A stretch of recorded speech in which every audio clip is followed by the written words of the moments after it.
KCBS Radio original podcasts.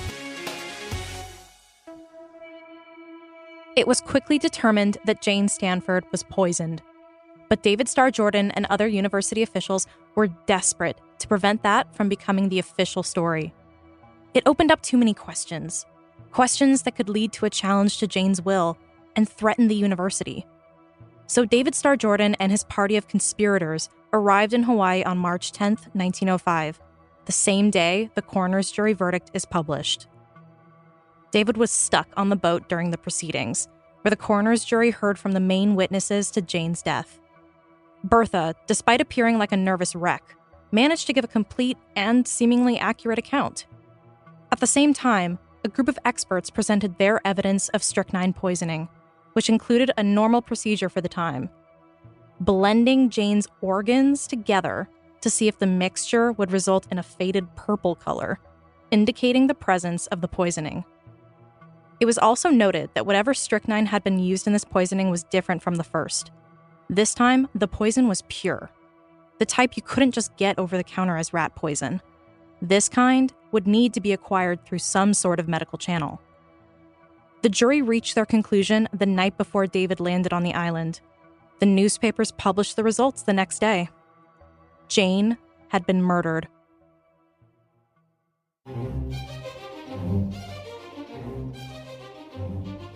From KCBS Radio and Audacy, I'm Natalia Gurevich, and this is Bitter Academia, Episode 5, Family Ties.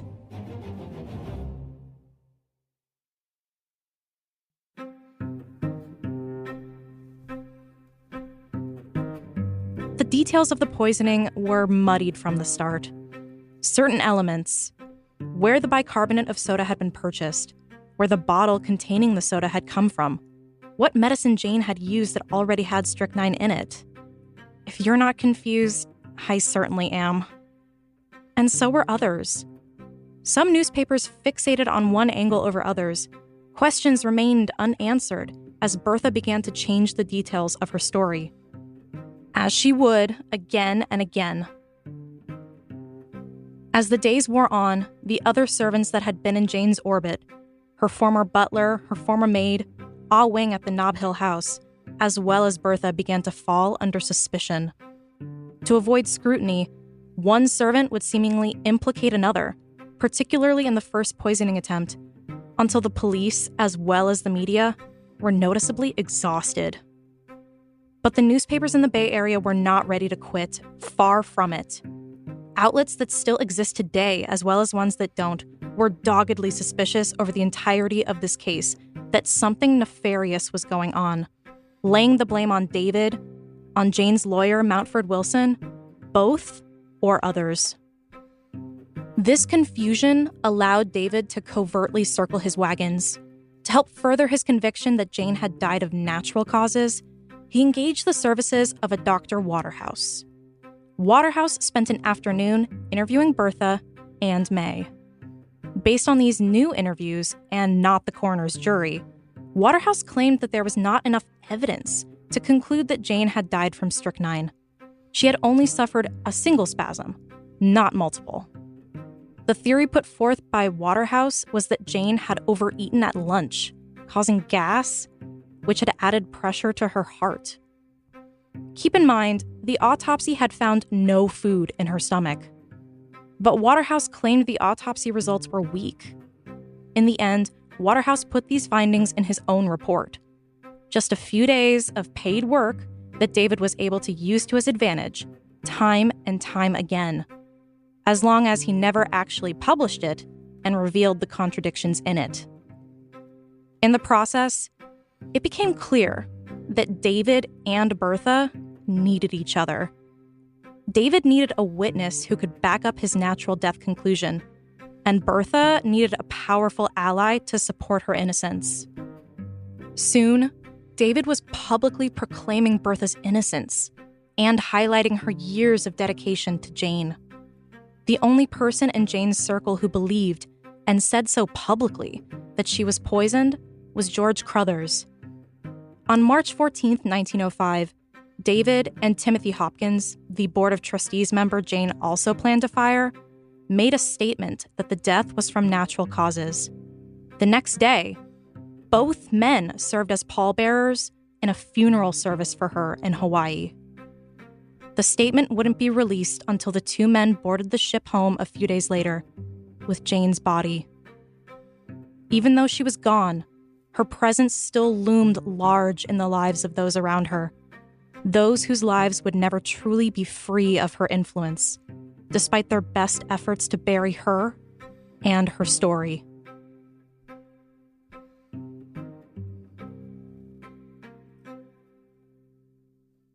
While Bertha and David don't appear to have much in common, one is a scientist and academic, and the other is a secretary, they share two important things: their relationship with Jane and their self-preservation in the wake of her death. Why Bertha Burner and Jordan, they clearly are working together because because she is giving him documents for one reason or another. This is Richard White again, the historian and author extraordinaire whose book became my Bible during this project.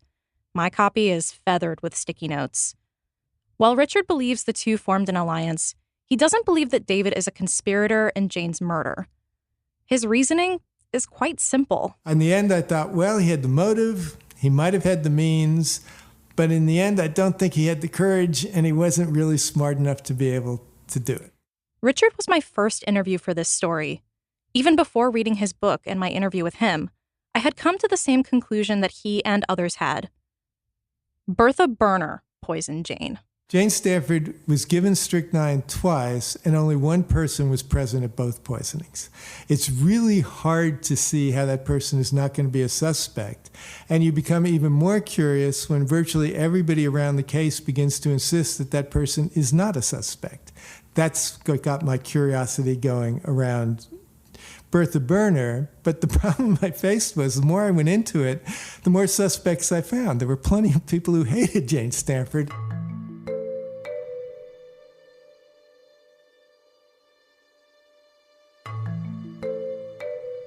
My reasoning for suspecting Bertha was not as sophisticated as Richard's. In my initial research, I did note that she was present at both poisonings. My other main hunch: she was a woman. As a true crime obsessive, it's a common assumption that poison is a woman's weapon. When men want to kill someone, they hire a hitman, stage an accident, or do it themselves. It's messy. But women usually go the poison route. It's neat, tidy, and efficient. Of course, later on, my poisons expert, Dr. Catherine Watson, was quick to disabuse me of this notion. I'm also curious, in terms of all of the poisonings and the history of this that you've studied, everyone always says that poison is a woman's weapon. And I kind of just wanted to know what your thought was with that.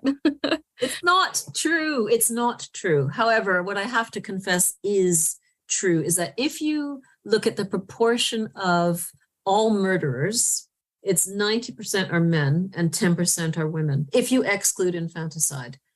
19th century, 20th century, really today, 90 to 10. But if you look at the proportion of killers who choose poison, it's more like 50-50.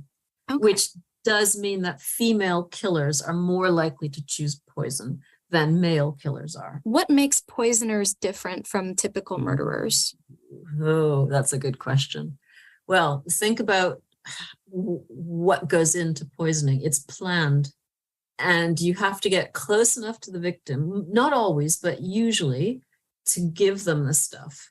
And really, it means that you're not flying off the handle. It's not a murder carried out in hot blood, like where you just lash out at somebody, or you have a gun and you shoot them, or you stab them, or you beat them to death. You have to go and buy the stuff. You have to put it into something that they eat or drink. You have to give it to them.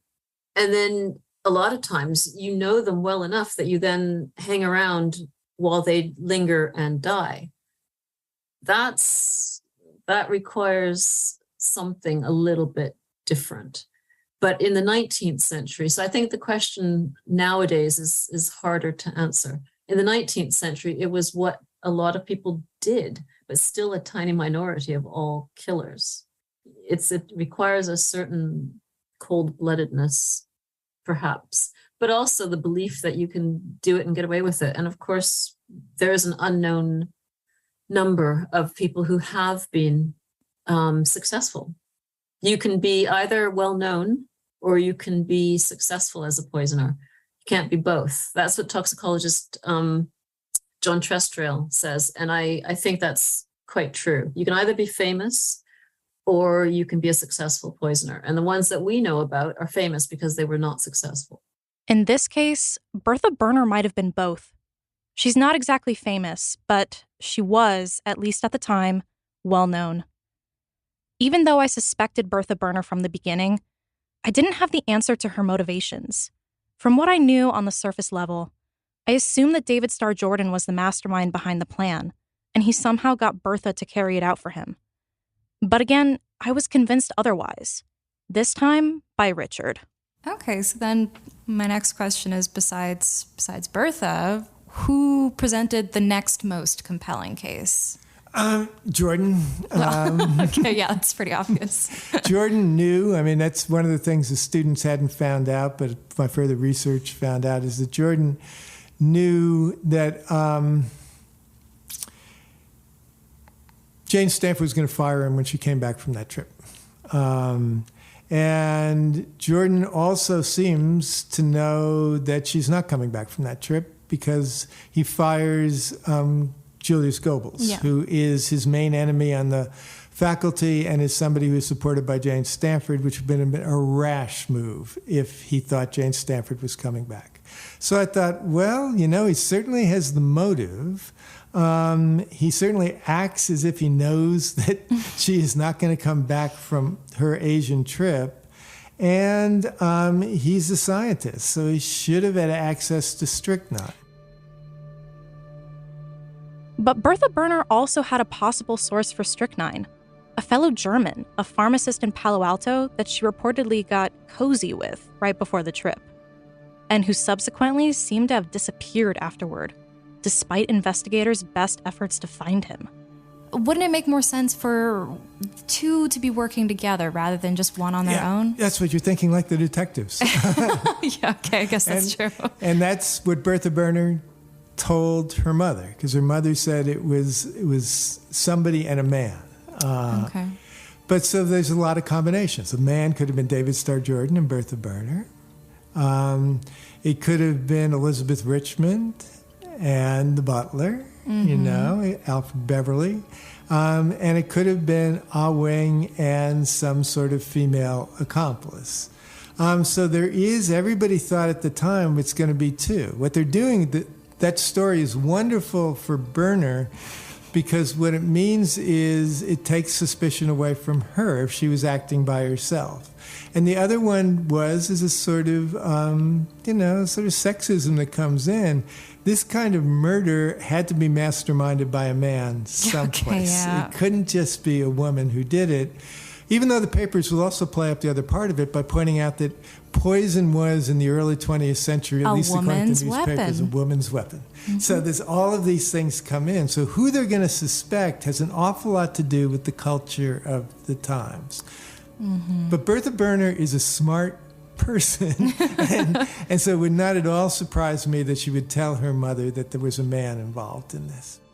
Based on the details available, Bertha makes the more likely suspect, while David's role just conveniently falls into place. The execution was remarkably sloppy. Yeah. And what Jordan is good at is covering things up. That's where Jordan enters. I have no doubt about the cover-up.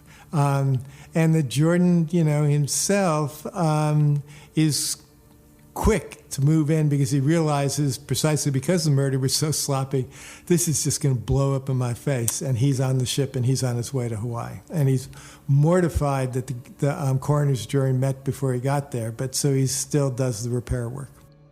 And Richard isn't the only one sold on this sequence of events.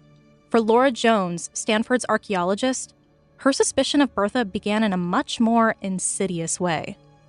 I met with Laura twice, once in person and once over Zoom. When I first met with Laura, we sat in an unused little conference room in her office in Redwood City, one town over from Stanford. Its minimalist and austere setting was a far cry from the excavation work she has to do, just like she did on Bertha Berner's old house in the 1990s. I also got a inquiry from real estate developer who had bought Bertha Berner's house. Oh, okay. And needed to find somebody to write him a historical report. And it was actually Bertha Berner's carriage house. Sorry, for those who don't know, can you just explain what a carriage house is? Yeah, so she had a house, and then they had a separate outbuilding where you kept your horse and your carriage. And often there's a little apartment upstairs where your coachman lives, right? And so it can be a fairly substantial building. So this gentleman said, I hear you know a lot about Jane Stanford, because we were in the paper off and on doing this dig at Jane Stanford's house, right? And, I have this house that Bertha Berner lived in, and I need to know more about its history. And so I did a few hours of research just because I was curious about the Berners. What Laura found made her suspicious. Despite the inheritance from Jane and the substantial salary Bertha had received from Jane all those years, the family was struggling enough that 10 years after Jane's death, they moved out of the main house and, as Laura said, into their carriage house. They had to rent out the main house to make money. Bertha's mother died the same year as Jane. Bertha's brother Augustus had no known ailments, but for some reason, didn't have a steady job. This seemed odd to Laura.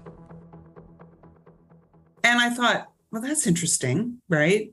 Yeah. That this is a pretty rough financial state to be in, that you move into your garage. Okay. Yeah. Okay. But that's really all I knew. I sort of pieced together, and I remember looking them up in the census, and Augustus Berner, it's like, doesn't he have a job? And he has a very strange sequence of jobs, none of which appears to be very stable. Okay. He's a mining engineer, but he never appears to actually work at a mine. He's a farmer, he's a capitalist, but you can't really see that he has an employer. And so I thought, this is just all strange. It's just strange to me, right? So I just sort of filed that way in the back of my head. Yeah. And then Bertha every few years would write another book about Jane Stanford for money, right? So it's just odd. They just seem to have run out of money. The next time Laura really thought about it was in 2003, when the first book about Jane's murder, by the since-passed Robert Cutler, came out. The book convinced her, as it had me, that Jane had been poisoned. But others wouldn't believe it.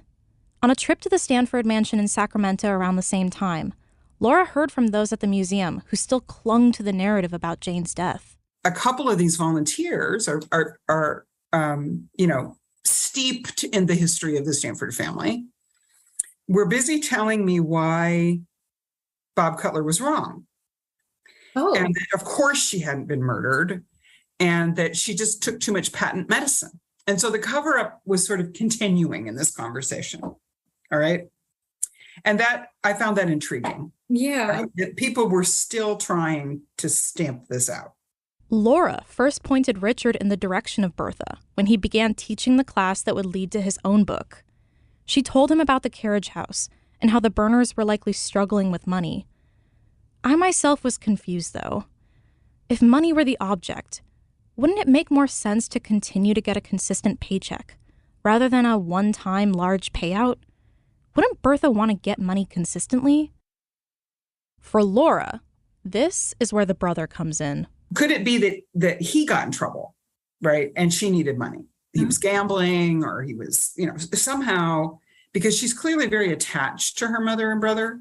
And as Jane's secretary, Bertha has an intimate knowledge of her personal correspondence, who she writes to, and even more importantly, what she writes about. She writes a lot. How much she's looking forward to being with Leland Sr. and Leland Jr. She believes in heaven. She believes she's going to see them when she dies. So she writes about this in kind of a morbid way, right? That she's so tired and it's so hard, and she misses them so much. And so I could imagine in my mind being Bertha Berner and thinking that this was mercy killing, right? Okay. She really wants to be with them. And, I have this problem, right, with my own family. And if I had that money, right? It'd be so easy. And she really does want to meet them in heaven. Yeah. And so I could imagine sort of psychologically that she could get herself into a place where this was okay. But at the end of the day, Laura isn't sure that it's Bertha. She acknowledges that it's unlikely we'll ever know the truth for sure. Well, I'm not sure she did. As I said, she's got opportunity. There's no doubt about it. But, maybe she didn't do it because she doesn't, to your point, there are lots of reasons not to. There's sort of an equal number of reasons to kill her or not kill her. It's never really rational to murder anybody, but that pros and cons here. If you made a list, getting arrested, getting hung. I mean, it's a capital punishment in California, right? But we still do, right? Click, click, click, scandal, disgrace, execution, or $15,000. I mean, anyway, it's not, I don't think we know. I really don't feel like we have any idea who killed her.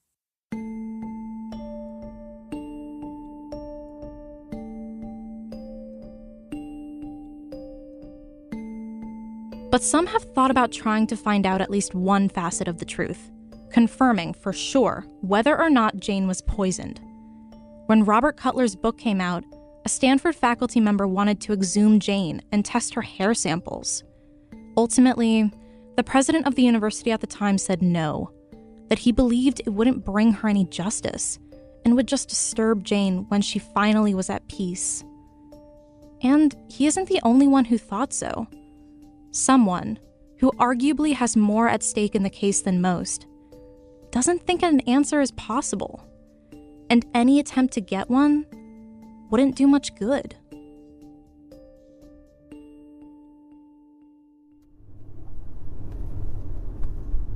It's late October, and I'm driving through the wealthy Bay Area enclave of Los Gatos with my podcast manager, Matt. I've never been to Los Gatos, even though it's right in my backyard, and I was quickly struck by the adorable craftsman homes set atop the windy hills. We're searching for a gate. I have an address, but the instructions given to me by the person we're going to meet told me I would have to enter a code for a gate. Finally, after circling around a cul-de-sac, I see it. An open, slightly disheveled gate that led to a dirt path. Since we hadn't seen anything else matching the description I was given, we go forward and hit a second pair of gates. This time, I need the code. I felt like I was heading into some sort of Goonies-type adventure as we were buzzed in and climbed the winding, steep road up the side of the hill. On one side was a glorious view of the Bay Area with a sheer drop beneath us. On the other, signs were tacked onto the fence of the hill. The typical caution or safety signs are soon replaced by kookier novelty examples. Anger management classes really piss me off. Or, warning, unattended children will be sold to the circus. I later confirmed that our host was responsible for the decorations.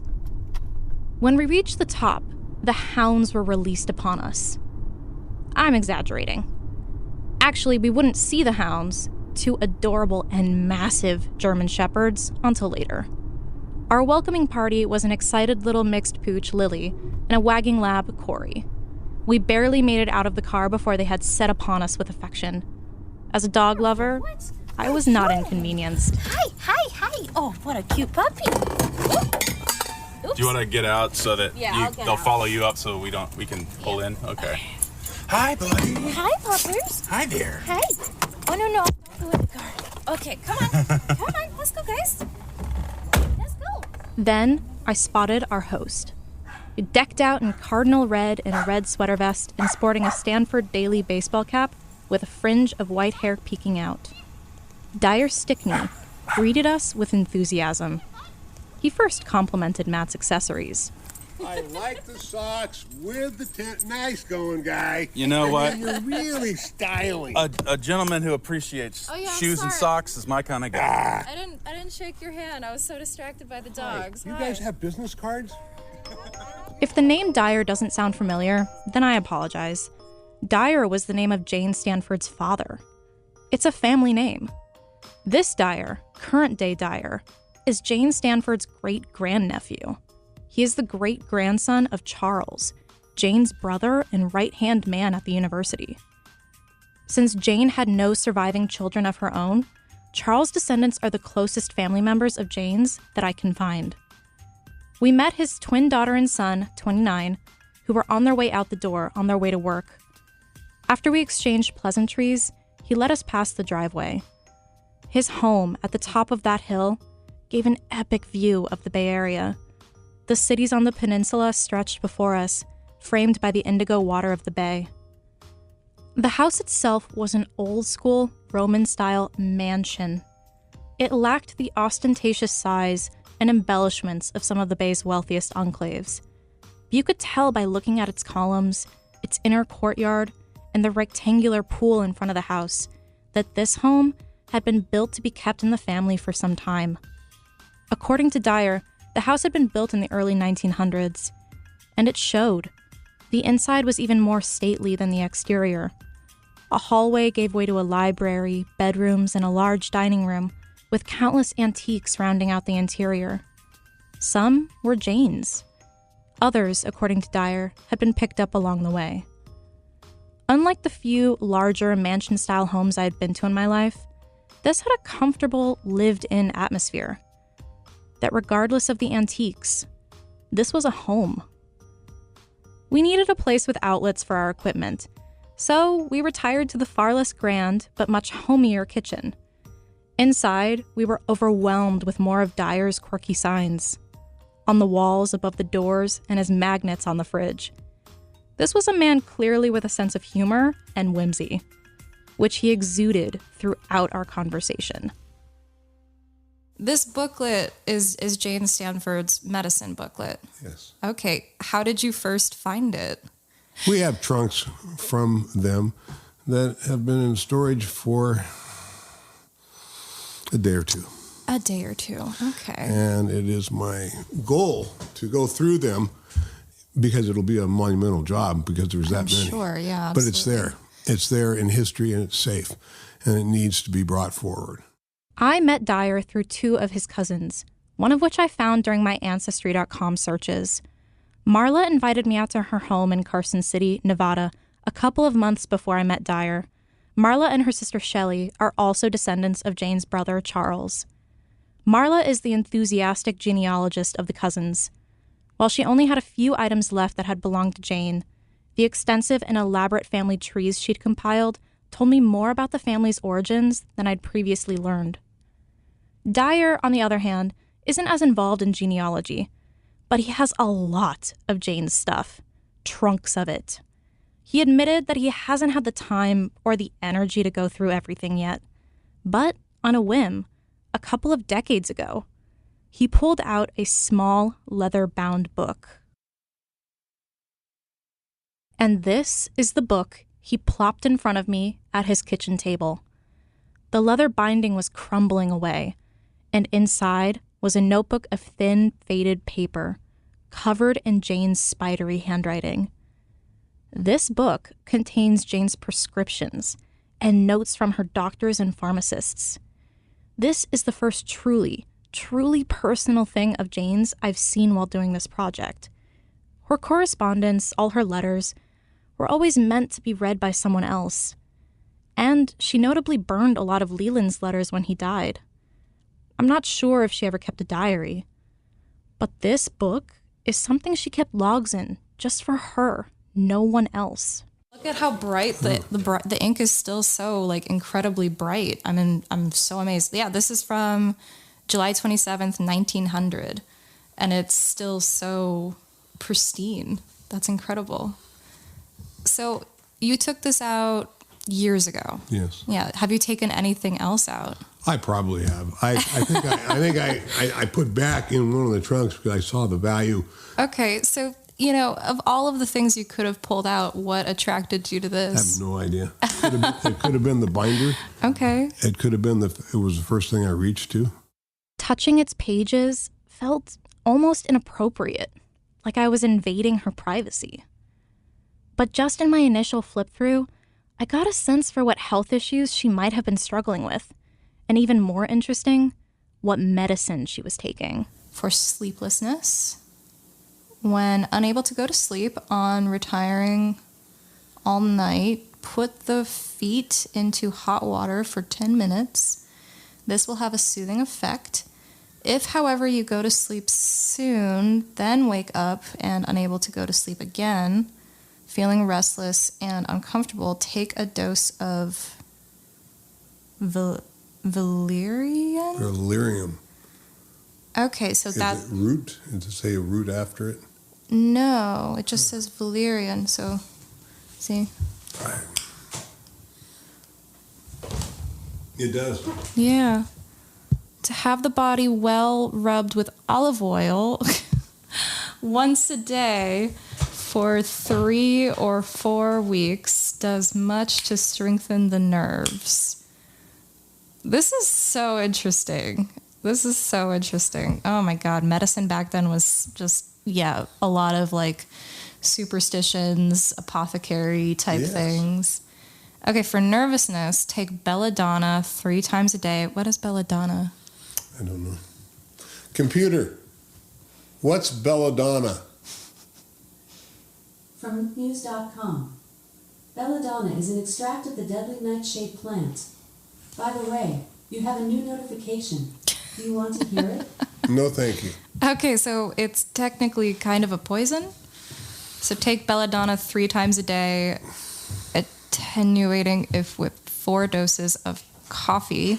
The following day, wait 2 days, and then take arsenicum? Is that a way of saying arsenic?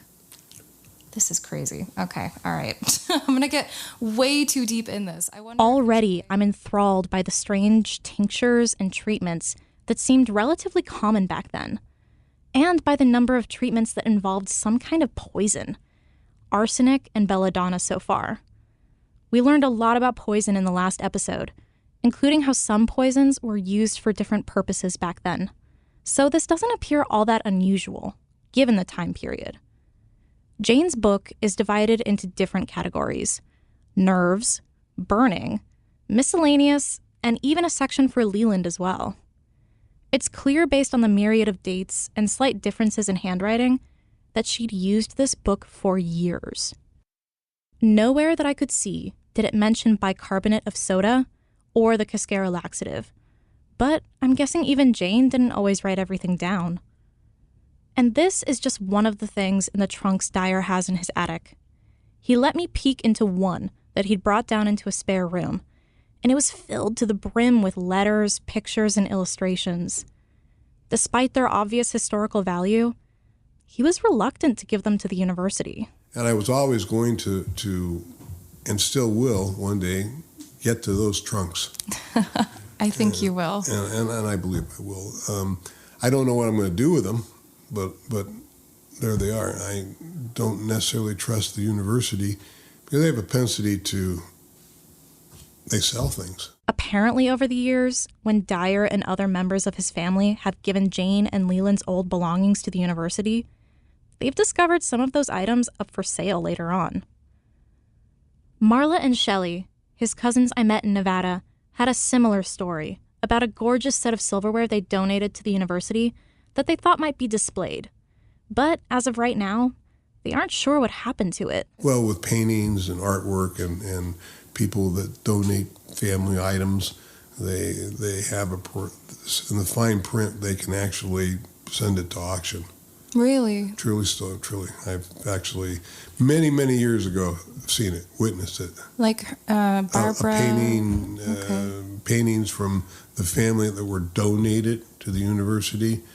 And then there were also a lot of items, and you'd have to ask the university about this, but after the 89 quake, the museum, a lot of the things in the museum found different avenues. Different avenues, like... They either in storage or they've been sold. Do you feel that Stanford hasn't really, I guess, respected the legacy as much as they could have?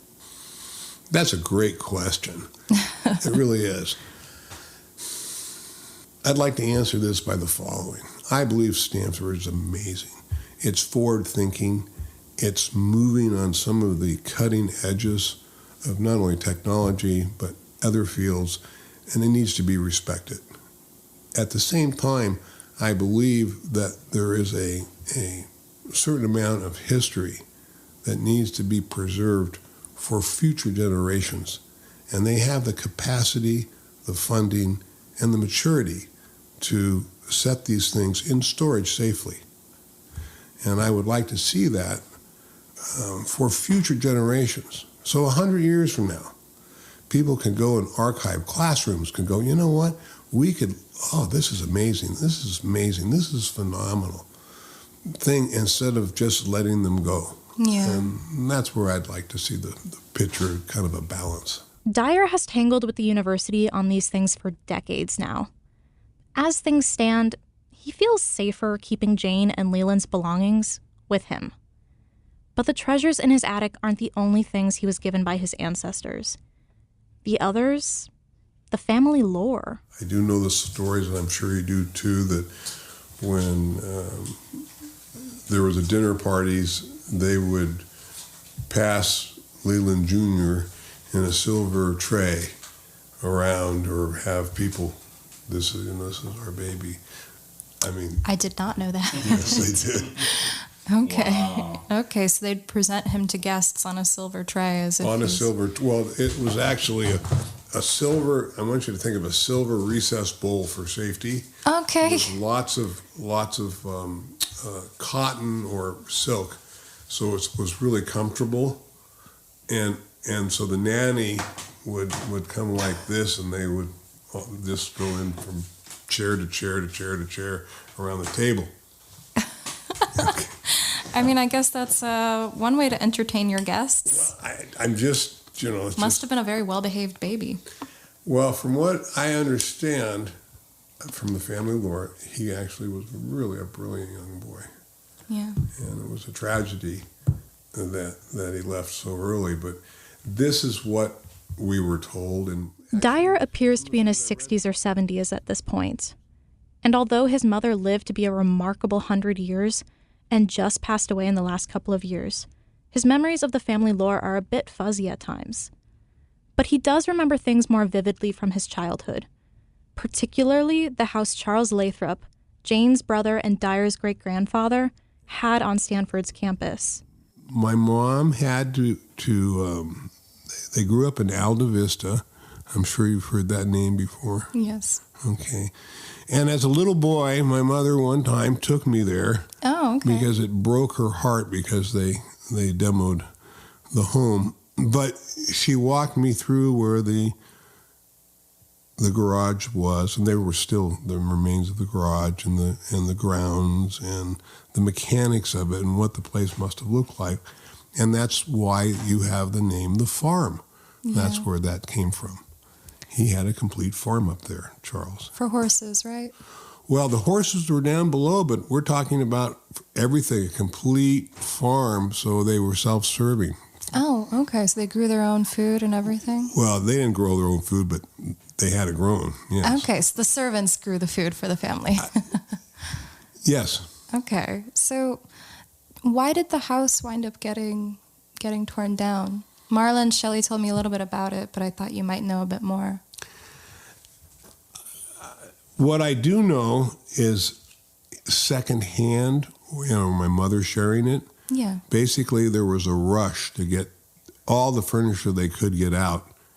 And then, as I understand it, they didn't demo the house, they burned the house.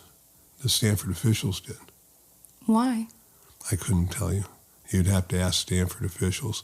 Okay, yeah, that's definitely... There was, at the time, the wood and the stonework and the things that were there, it's beautiful, I imagine. It was a 63-room home on top of the hill overlooking the university. Yeah. Oh, that's tragic. I can't imagine the reasoning behind burning it. They burned it, and then the thought process then, as I understood it, secondhand, please, is that they put up think tanks, individual pods, so professors could go and think, create, and it was a philosophy that actually didn't work, but nonetheless, excuse me, I can't say that for certain, But apparently it didn't bear a lot of fruit. The family, Dyer and his cousins, have managed to hold on to a couple pieces of property in downtown San Francisco that belonged to the Stanfords. That's pretty much all that's left. But what happened to their old home, that wasn't all that Dyer's mother had told him. They knew. The whole family knew. Jane's death was not due to natural causes. Did your family ever talk about, about Jane's death in particular? Yes. Okay. They were convinced it was the family, as my mother would say, was very suspicious of, I can't think of her name. Was it the secretary? I can't think of Bertha Burner? Thank you. I didn't want to feed you the answer, but yeah. Okay, so they were convinced it was Bertha. Well, they were suspicious, so they had private detectives on her tail. This is, again, family lore. Yeah, no, I'm interested in the family lore. And then they were also suspicious of the university, the way they handled themselves. It was quite unusual. Yeah. So there was two different thoughts there. Have no idea. Okay. But I do know that apparently she did ring out that she was poisoned before she died.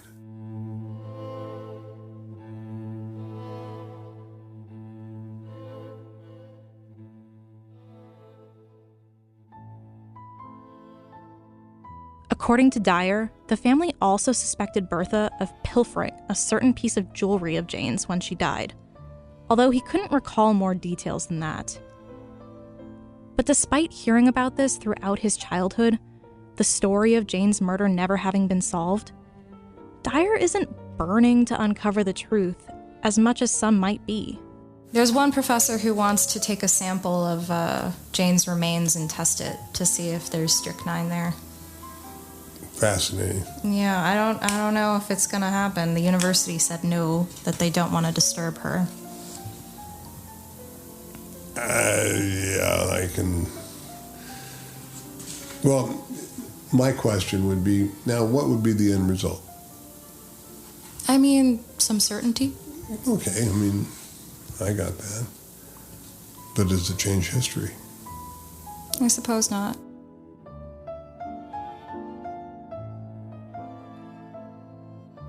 Instead, I asked Dyer how he felt he was keeping Jane's legacy, her story, close to him. And this is what he had to say. My family have taught me to love and to be loved. And I'm carrying that forward to my children.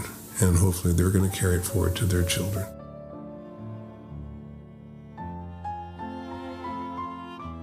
I think Jane would have appreciated this.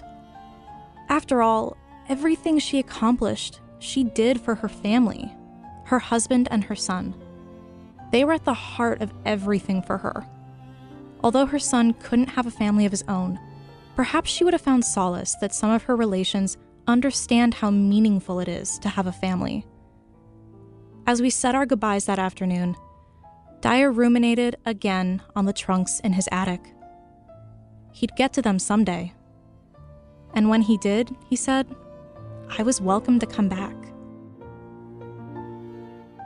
Jane's body was laid to rest in Palo Alto on March 24th, 1905. More than 7,000 mourners watched as her body entered the memorial church on Stanford's campus for the funeral. Despite the touching and emotional service, chaos still reigned in the wake of her murder.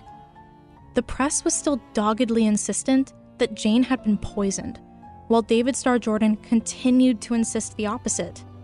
But not an evil mastermind or even a skilled liar, he often contradicted himself in his statements to the newspapers, making an even bigger mess of things than there was before. At one point, he even accused the doctors in Hawaii of fabricating the poisoning story, while those very doctors kept making public statements, asserting that poison was in fact Jane's cause of death. Despite all of this, the police officially ended their investigation just a few days before Jane's funeral, ruling her death natural. The matter, at least for now, was closed.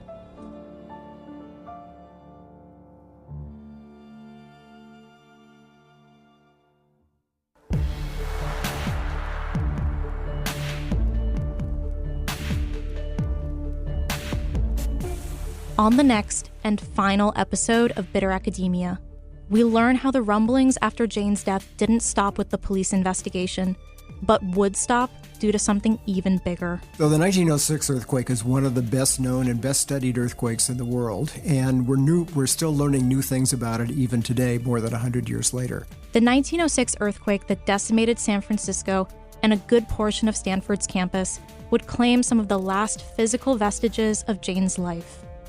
All except one, which I will visit to truly get a picture of who Jane was.